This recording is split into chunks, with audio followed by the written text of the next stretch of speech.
कुंभ राशि के जातकों पर शनि की 7.5 का अंतिम अध्याय चल रहा है। लास्ट 2.5 साल अब आपको इतनी परेशानी देखने को नहीं मिल रही होगी, क्योंकि उतरती हुई शनि कष्ट नहीं देती। जाते हुए शनि कुछ ना कुछ दे करके जरूर जाते हैं। कैसा रहेगा जून का महीना कुंभ राशि के जातकों के लिए, चलिए जानते हैं। राधे राधे, मैं हूँ नीलू चौधरी। मेरे चैनल ग्रहों की माया में आपका स्वागत है। राहु का ट्रांजिट 18 मई से हुआ आपके फर्स्ट हाउस में। 29 मार्च को देखिए शनि आपके सेकंड हाउस में प्रवेश कर चुके हैं। गुरु बृहस्पति अतिचारी होकर के आपके 5th हाउस में, और ये यहाँ के कारक हैं। राहु फर्स्ट हाउस में है और केतु 7th हाउस में। इन्होंने एक साथ परिवर्तन किया है 18 मई को। मंगल 7 जून से आपके 7th हाउस में आ जाएंगे और सूर्य बुध ऑलरेडी 5th हाउस में है। इस वर्ष 4 ग्रहों का ट्रांजिट बहुत मेन रहने वाला है। शनि ऑलरेडी कर चुके हैं, राहु, केतु और गुरु ने मई के महीने में किया है। 18 मई 2025 राहु का युग समय प्रारंभ हो चुका है। ऋषि पाराशर ने अपने ग्रंथ व्रत पाराशर होरा शास्त्र में लिखा है राहु के बारे में कि राहु मूल त्रिकोण राशि कुंभ राशि में जब जब प्रवेश करते हैं उनका बहुत ही पॉजिटिव असर सभी जातकों पर देखने को मिलता है। यदि आपकी जन्म कुंडली में पर्सनल हॉरोस्कोप में राहु की पोजीशन खराब है, नीच है, पीड़ित है, तो ग्रहों का देखिए रिजल्ट अच्छा नहीं मिलता। इसलिए जन्म पत्री को प्लीज़ ज़रूर चेक करें, क्योंकि राहु का जो ट्रांजिट है वो आपके फर्स्ट हाउस यानी आप पर स्वयं पर हुआ है, तो ये बहुत ही मेन गोचर है। देखिए इस दौरान शनि देव भी अतिचारी है, गुरु बृहस्पति भी अतिचारी और राहु भी काफ़ी प्रबल हो चुके हैं। तो इन तीनों का एक त्रिकोण बनेगा। राहु वर्तमान में देवगुरु बृहस्पति के नक्षत्र पर हैं, तो क्या रिजल्ट देखने को मिलेगा? कुल मिलाकर के देखिए अच्छा ही रिजल्ट रहेगा इनका। और देखेंगे आप कि राहु आने वाले समय में इतिहास रचेंगे। देश विदेश में तो आपको देखिए हलचल देखने को मिलेगी और मिल भी रही है आपको।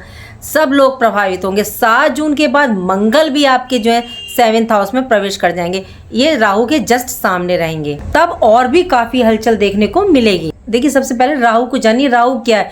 राहु एक जोश है, जुनून से भरा हुआ ग्रह है। ये अपने हर कार्य के लक्ष्य को प्राप्त करना चाहता है। योजना बनाने में ये नंबर 1 है। विदेश का कारक है। कई भाषाओं का यदि आपको ज्ञान चाहिए तो राहु है। साम दंड भेद ये कुछ भी करेंगे। इन्होंने अमृत पान में इन्हें चाहे अपना सर कटवाना पड़ा, तो इस दौरान जोश और जुनून से थोड़ा सा संभलिएगा, अन्यथा राहु आपको चक्रव्यूह झूठ फरेब में फंसा सकते हैं। राहु के दुष्प्रभाव एनर्जी को नियंत्रित करना होगा, क्योंकि राहु आपके फर्स्ट हाउस में प्रवेश करेंगे। जहाँ देखिए इनके पॉजिटिव रिजल्ट देखने को मिलेंगे तो नेगेटिव रिजल्ट भी इनके देखने को मिलेंगे। राहु शनि केतु ऐसे ग्रह जब जब ये चेंज होते हैं, परिवर्तन करते हैं ग्रह दशा महादशा में, तो एक प्रकार का डर भय होता है, एक जिज्ञासा होती है मन में कि अब क्या अब क्या। तो देखिए एस्ट्रोलॉजी क्या है, ये हमें राह दिखाती है, डराती नहीं है। इससे डरने की कोई ज़रूरत नहीं है। ग्रह आपके खराब है तो उपाय कर लीजिए, मंत्र जाप कर लीजिए। और ग्रह आपके हॉरोस्कोप में अच्छे हैं तो वो आपको सब कुछ देंगे, सब कुछ उससे आपको प्राप्त होगा। राहु वैसे भी भ्रम, मायावी, जुनून, कूटनीति से काम करते हैं, बड़े बड़े कार्यों को इम्प्लीमेंट करते हैं। ये राहु जब भी देते हैं छप्पर फाड़ के देते हैं, और जब लेने पर आते हैं तो ये खून के आंसू तक रुला देते हैं, सब कुछ छीन लेते हैं। राहु आपको राजा से रंग और रंग से राजा तक बना देते हैं। यूनिवर्स में वैसे भी राहु और केतु छाया ग्रह और ये हमेशा वक्र चलते हैं। जीने का अंदाज तो देखिए आपको राहु सिखाते हैं, इसलिए तो इन्हें कलयुग का राजा कहा जाता है। बात करते हैं आपके फर्स्ट हाउस की। फर्स्ट हाउस क्या? हम स्वयं, हमारे आचार विचार, हमारा व्यक्तित्व, और हमारे सिर पर राहु ही आकर के बैठ गया तो क्या होगा? हमारी सोच राहु के अनुसार हो जाएगी, राहुवत हो जाएगी। देखिए हम राहु के सिर्फ खराब पहलू को देखते हैं, राहु के अच्छे पहलू भी हैं। राहु अनंत इच्छाएं, लालसा, राहु छल कपट, धोखा, धुआं। राहु में मतलब एक जुनून होता है किसी भी चीज़ को प्राप्त करने का। यदि हम इंसानों में अपने लक्ष्य को प्राप्त करने के लिए जुनून आ जाए तो हम अपने हर लक्ष्य में सफल हो सकते हैं, तो फिर हमें सफल होने से कोई नहीं रोक सकता। आप इस 7.5 के चलते 5 सालों में आपको कोई रिजल्ट देखने को नहीं मिले, मतलब आप थक चुके हैं। मेहनत, सत्य, सिद्धांतों पर चलते हुए। लेकिन अब राहु आपको राह दिखाएंगे, क्योंकि राहु अब पॉजिटिव गोचर कर रहे हैं। राहु किसी भी काम को करने के 100 रास्ते दिखाएंगे। राहु मंजिल को प्राप्त करने के लिए सभी बाउंड्री वॉल को तोड़ देते हैं। राहु में जुनून है, जब तक आपको सफलता नहीं मिलेगी आपको रास्ता ये दिखाते रहेंगे। ये जबरदस्त सक्सेस, सफलता आपको देंगे। वैसे भी यदि किसी मंजिल को प्राप्त करना है तो उसके लिए जुनून का होना बहुत जरूरी है। लेकिन इनके 100 रास्तों में देखिए कुछ गलत होंगे, कुछ सही, तो आप सही रास्ता चुनोगे, क्योंकि 5th हाउस पंचम में गुरु बृहस्पति, और गुरु बृहस्पति ज्ञान के घर में। गुरु की एक दृष्टि आपके 1st हाउस पर, अमृत दृष्टि। राहु गुरु के ही नक्षत्र पर है। गुरु ज्ञान, धर्म, अध्यात्म, राहु ज्ञान के बल पर आपको सही रास्ता भी दिखाएंगे। ये आपको तय करना है कि आपको कौन सा रास्ता चुनना है। राहु आपको रिस्क लेने के लिए हिम्मत, जोश देंगे। आपको सक्सेस 100% प्राप्त होगी। आपकी राशि के स्वामी शनि, शनि न्याय के देवता, स्लो मूविंग प्लेनेट है, तो शनि, गुरु, बृहस्पति आपको रोकेंगे और सक्सेस आपको मिलेगी। मतलब शनि और गुरु आपको गलत कार्य करने से रोकेंगे, तो सक्सेस तो आपको 100% डेफिनेटली मिलनी है। आपकी असीमित इच्छाएं, सक्सेस, असीमित यश, मान, सम्मान आपको सब प्राप्त होंगे। देखिए राहु है, पॉजिटिव भी है, नेगेटिव भी रिजल्ट देंगे, तो आपको संभल कर चलना होगा और संभल कर चलिएगा। इन किस चीज से? इनकी एनर्जी से। बात करते हैं 2nd हाउस की। 2nd हाउस में शनि, मीन राशि में शनि जहाँ बैठते हैं उस घर की, उस भाव की वृद्धि करते हैं, तो धन में वृद्धि, घर परिवार में वृद्धि, घर में धार्मिक मांगलिक कार्यक्रम हो सकते हैं। आपको थोड़ा सा ध्यान अपनी वाणी पर रखना होगा। वाणी आपकी थोड़ी सी कर्कश हो सकती है, क्योंकि मंगल की अष्टम दृष्टि आपके 2nd हाउस पर। देखिए ग्रह तो अपना काम करके चला जाता है, रिश्ते आपके बिगड़ जाएंगे, तो थोड़ा संभाल करके बोलिएगा, वाणी को थोड़ा सा संयम रखिएगा वाणी पर। बात करते हैं 3rd हाउस की। 3rd हाउस में मेष राशि, यहाँ शुक्र विराजमान है, मेहनत पराक्रम के भाव में, छोटे भाई बहन कम्युनिकेशन का भाव है, तो इस टाइम पीरियड में मेहनत पराक्रम द्वारा अपने लिए लग्जरी आइटम को आप बढ़ाओगे। शुक्र की पूर्ण दृष्टि भाग्य भाव पर, 9th हाउस पर, अपनी ही राशि तुला राशि पर, तो मेहनत पराक्रम से भाग्योदय, धन लाभ, प्रेम संबंधों में लाभ, पति पत्नी के संबंधों में मधुरता आएगी। इस टाइम में आपको अपने लाइफ पार्टनर से काफी लाभ होगा। बात करते हैं 4th हाउस की। 4th हाउस में वृषभ राशि, जिसके स्वामी शुक्र आपके 3rd हाउस में। 4th हाउस में देखिए शुक्र दिग्बली होते हैं, और वृषभ राशि के स्वामी इस समय उच्च अवस्था में है। 4th हाउस माता, भवन, भूमि, वाहन, पैतृक संपत्ति, प्रॉपर्टी का और सुख भाव का, तो माता को आपके जरिए सुख प्राप्त होगा। पैतृक संपत्ति की समस्या आपकी हल होगी। शुक्र 3रे भाव में है, तो ये 3rd हाउस में विराजमान, तो जो प्राप्त होगा वो आपको मेहनत पराक्रम के जरिए होगा। बात करते हैं 5th हाउस की। 5th हाउस में सूर्य यहाँ के कारक हैं, और 5th हाउस के ये स्वामी है काल पुरुष की कुंडली में, अपने स्वयं के घर में विराजमान है। बुध अपनी स्वयं की राशि में, गुरु बृहस्पति यहाँ के कारक हैं। गुरु बृहस्पति विराजमान है आपके 5th हाउस में, वह भी अतिचारी अवस्था में। बहुत ही सुंदर स्थिति, बेहतरीन पोजीशन पंचम भाव की। और 5th हाउस संतान, शिक्षा, लव, रिलेशन, जीवन के पूर्ण उत्थान का, हमारी इच्छा का, क्रिएटिविटी का, इन सब में बिना कोई शक आपको 100% सफलता मिलने वाली है। स्टूडेंट्स के लिए गजब समय है, जो आप प्राप्त करना चाहते हैं वो आपको डेफिनेटली मिलेगा। संतान की इच्छुक जो महिला हैं उनको संतान सुख की प्राप्ति होगी। शेयर मार्केट लॉन्ग टर्म के लिए तो देखिए बहुत अच्छा है, लेकिन ट्रेडिंग के लिए प्लीज़ आप अपनी हॉरोस्कोप को ज़रूर चेक कीजिएगा कि उसमें चंद्र, शुक्र और राहु की पोजीशन क्या है। वैसे है ट्रेडिंग के लिए भी अच्छा। तीनों ग्रहों की दृष्टि आपके 11th हाउस पर, लाभ और इच्छा पूर्ति के भाव पर, धन, संतान, यश, जॉब, बिजनेस, व्यापार में लाभ, जो भी इस दौरान आप प्राप्त करोगे आपको मतलब नेक्स्ट लेवल का ही प्राप्त होगा। बात करते हैं 6th हाउस की। 6th हाउस में कर्क राशि, यहाँ के स्वामी अस्थिर, चंचल, लेकिन 6th हाउस और 12th हाउस का चंद्रमा अच्छा नहीं माना जाता। ये टेंशन छोटी छोटी मतलब क्रिएट करता रहता है, थोड़ा मतलब बेचैन, आप परेशानी में रह सकते हो, लेकिन स्थिर है, 2.25 दिन के लिए ही टिकते हैं ये। थोड़ा आप मेडिटेशन पर ध्यान केंद्रित कीजिएगा। बात करते हैं 7th हाउस की। 7th हाउस में केतु है और 7 जून से यहाँ मंगल भी प्रवेश कर जाएंगे। सिंह राशि में। सिंह राशि अग्नि तत्व राशि है। सूर्य और मंगल दोनों गर्म ग्रह, अग्नि तत्व ग्रह हैं। केतु अध्यात्म मोक्ष के ग्रह हैं। थोड़ा मतलब अपने लाइफ पार्टनर के साथ संबंधों को संभाल कर चलिएगा। मंगल जोश एनर्जी के ग्रह हैं, तो आपके काम में, कैरियर में स्पीड आएगी, ग्रोथ देखने को मिलेगी और डेफिनेटली मिलेगी। बिजनेस में अब आपको ग्रोथ, स्पीड, विस्तार देखने को मिलेगा। यहाँ जोश के साथ आप होश नहीं खो दीजिएगा, क्योंकि मंगल है, क्रोध पर नियंत्रण रख के चलिएगा। कभी लाइफ पार्टनर के साथ या बिजनेस पार्टनर के साथ आपकी अनबन ना हो जाए, तो थोड़ा संभालिएगा इस पोर्शन को आप।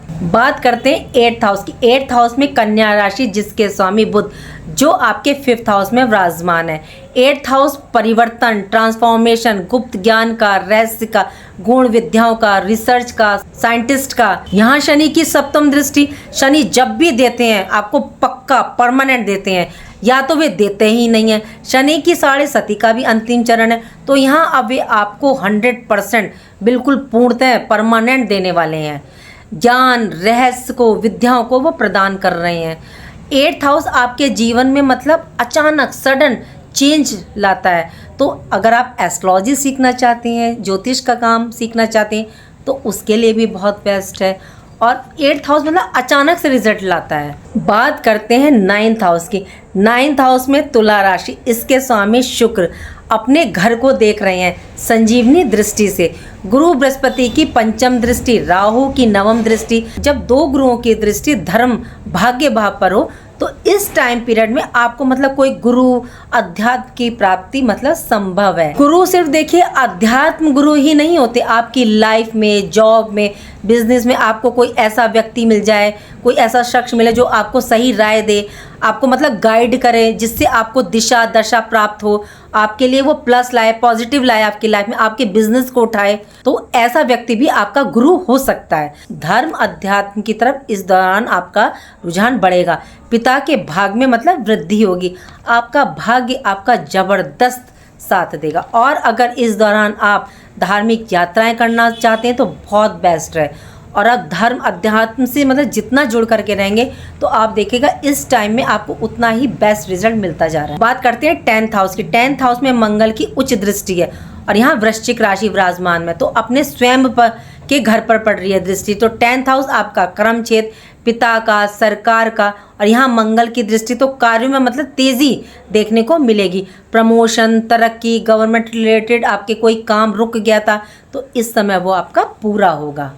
बात करते हैं 11th हाउस की। 11th हाउस में धनु राशि, इसके स्वामी अतिचारी आपके 5th हाउस में, बहुत उत्तम स्थिति। और 5th हाउस से ये अपनी ही राशि को देख रहे हैं, ये और भी सुंदर स्थिति। शनि की 10th दृष्टि, सूर्य और बुध की पूर्ण दृष्टि, बृहस्पति की पूर्ण दृष्टि, केतु की 5th दृष्टि। देखिए कई बार ग्रहों का राशि परिवर्तन से ज़्यादा उनकी दृष्टियाँ बहुत महत्व रखती हैं। ग्रहों की दृष्टियाँ देखना बहुत ज़रूरी है यदि आपको रिजल्ट पूर्ण चाहिए तो। सोचिए जब इतनी दृष्टियाँ आपके लाभ और इच्छा पूर्ति के घर पर, भाव पर, तो आप सोचेंगे वाकई ऐसा होगा, कहीं मैं कोई सपना तो नहीं देख रहा हूँ। तो डेफिनेटली आपकी लाइफ में ये होगा।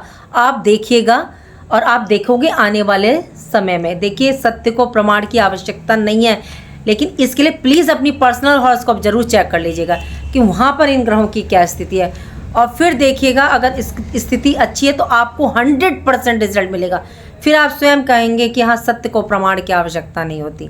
बात करते हैं 12th हाउस की। 12th हाउस में मकर राशि, इसके स्वामी शनि आपके 2nd हाउस में। और 12th हाउस आपका व्यय, खर्चों का। शनि यहाँ खर्च तो करवाएंगे, लेकिन आपके ये खर्च जो है आपके मतलब फ्यूचर के लिए करवा रहे हैं, आपके इन्वेस्ट करवा रहे हैं। तो भी आप इन्वेस्टमेंट आप इस दौरान कर सकते हो। अपने कोर्ट केस चल रहा था तो राहत मिलेगी, हॉस्पिटल पर खर्चे हो रहे थे तो उसको रुकवाएंगे। देखिए 12th हाउस विदेश का, मोक्ष का भाव भी है, तो विदेश रिलेटेड के लिए तो मैंने शुरू से बोला है 2025 बहुत बेहतरीन है। अगर किसी का काम विदेश रिलेटेड है तो वो बहुत अच्छा जाने वाला है। अब तो राहु भी कुंभ राशि में आ गया, तो जिनका एक्सपोर्ट इंपोर्ट का काम है और अच्छा रिजल्ट देने वाला। आपका जो रुझान है इस टाइम धर्म अध्यात्म की तरफ ज्यादा रहने वाला है। तो ये थी जून महीने की प्रेडिक्शन कुंभ राशि के जातकों के लिए। देखिए कुछ सावधानी भी रख के चलिएगा कि जहाँ ग्रहों के हमें पॉजिटिव रिजल्ट देखने को मिलते हैं तो कुछ नेगेटिव इम्पैक्ट भी पड़ते हैं। तो थोड़ा सा वहाँ संभल के चलना पड़ता है। इससे बचने के लिए आपको क्या ध्यान रखना पड़ेगा, राहु जितनी ऊंचाई देते हैं, सक्सेस देते हैं, उतना ये सिर पर भी चढ़ जाते हैं। तो ये आपके अंदर अहम अहंकार आ सकता है, तो आप अपने अंदर अहम अहंकार को ना पनपने दें, ऐसी भावना को ना लेकर के आए। और इस दौरान आप क्रोध से बच के रहिएगा, क्योंकि 7th हाउस में जब मंगल आपके प्रवेश करेंगे तो वैवाहिक जीवन के लिए, बिजनेस पार्टनर के लिए, लाइफ पार्टनर के लिए अच्छा नहीं है। तो थोड़ा सा वाणी पर भी कंट्रोल रखिएगा, अपने क्रोध पर भी कंट्रोल रखिएगा। चलिए बात करते हैं उपाय की। तो उपाय आपको क्या करने हैं। सबसे पहले राहु के लिए आपके 1st हाउस पर आ रहे हैं, तो इसका पूरा बेस्ट रिजल्ट आपको मिले, इसके लिए स्कंद पुराण में एक सरस्वती नील स्तोत्र है, उसका पाठ कीजिएगा। उसका पाठ करना बेहतरीन माना जाता है, राहु बहुत जल्द शांत हो जाते हैं उससे। या तो आप उसको पढ़ के कर लीजिएगा, नहीं तो डाउनलोड करके सुन लीजिएगा। और सुंदर कांड का पाठ यदि आप कर सकते हैं मंगल के लिए, क्योंकि मंगल 7th हाउस में आएंगे, काफ़ी तेज़ एनर्जी रहेगी, तो उसको कंट्रोल के लिए आप मंगल की पूजा करें। सुंदर कांड कर सकते हैं मंगल शनिवार को शाम को संध्या समय 4 से 6 कर सकते हैं, बहुत बेस्ट रिजल्ट रहता है। नहीं तो हनुमान मंदिर जा रहे हैं, प्रसाद चढ़ा रहे हैं, तो वो प्रसाद जो चढ़ा रहे हैं वो प्लीज़ वहीं छोड़ के आइएगा। ये बात मैंने कई बार बताई है, घर नहीं लाते उस प्रसाद को, और वहीं आप हनुमान चालीसा कीजिए, अति उत्तम रहेगा। बुधवार को यदि आप मंदिर जाते हैं तो सरस्वती के आगे नीले पुष्प यदि आपको मिल जाए तो उनके चरणों में आप अर्पित करें। फिर देखिए आपको बेस्ट रिजल्ट मिलेगा ही मिलेगा, 100% मिलेगा। अपने कार्यों को अच्छा रखिए, किसी को परेशान ना कीजिए, किसी का पैसा ना मारिए, दूसरों की मदद कीजिए, धर्म अध्यात्म से जुड़ के रहिए। फिर देखिए आपको क्यों नहीं रिजल्ट मिलेगा। जून का महीना आपके लिए बेस्ट रहेगा। उम्मीद करती हूँ कि जो जानकारी मैंने आपको दी वो आपको अच्छी लगी होगी, और अच्छी लगी है तो लाइक कीजिए, कमेंट बॉक्स में हर हर महादेव लिखिए, और मेरे चैनल ग्रहों की माया को सब्सक्राइब कीजिए। राधे राधे, जय माँ बाबा।